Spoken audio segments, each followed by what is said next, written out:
Yeah, I used to be a professor, and the word a lot of people don't know this, but the word professor comes from the Latin professorum, meaning alcoholic windbag.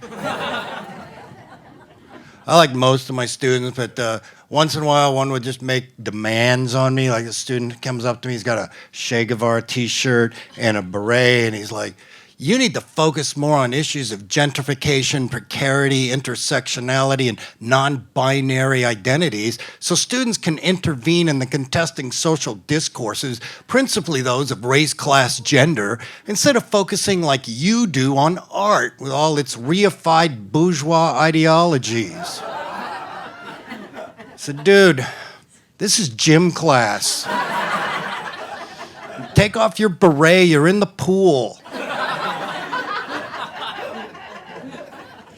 It was also ridiculously easy to get an A in my class. All you had to do was be a pest.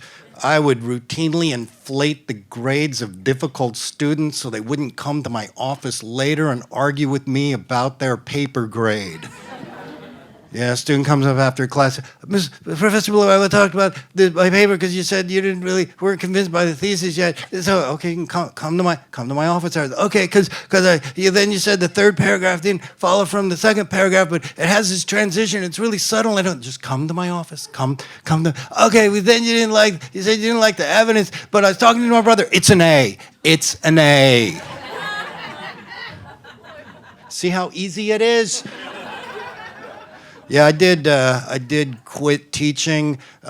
You guys don't know this or haven't felt that, but yeah, you guys, you know your time. You don't know when your time is gonna come, right? Yeah, and so I quit teaching. A good friend of mine, my age, 65, health nut, would ride his bicycle 300 miles a week, just in great shape. And one day he's riding his bicycle, and he just died. And I thought, God, that's not the joke yet. Yeah, and I just thought, he just died, and I thought, God, what a waste of time exercise is. I might be old, but I understand most social media. Like, I don't say stuff like, hit me up on FaceSpace or anything stupid. Like, I will admit I was a little confused at first by online dating apps. Yeah, my nephew goes, "Oh, Uncle Paul, download Grindr." Yeah, I didn't understand why he was laughing either. So I downloaded the Grindr app, and the first thing I see is this man in a red Speedo. And I was really confused because I thought, man, dressed like that, he's never going to find a woman. Am I right, ladies? Whoa, yeah. Time goes quickly. I got a niece. She just turned 16, and she's already got her first boyfriend. She looked at me one day and goes, "Uncle Paul, how tall are you?" I said, "I don't know, 5'10". She goes, "5'10". My boyfriend's 6'2". Yeah, no, I was really touched. It was so beautiful. She's so young and already learning how to make men feel bad about themselves.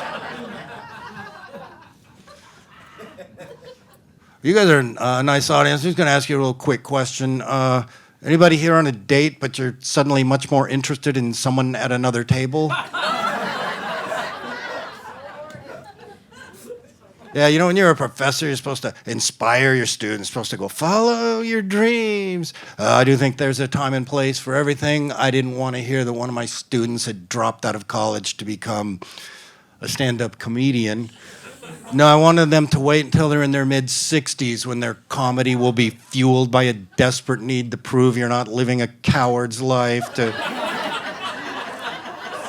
feel reckless and alive, and to make wild love to women before my body's final avalanche into impotence, death, and dust. There I go. So, are there any birthdays here tonight?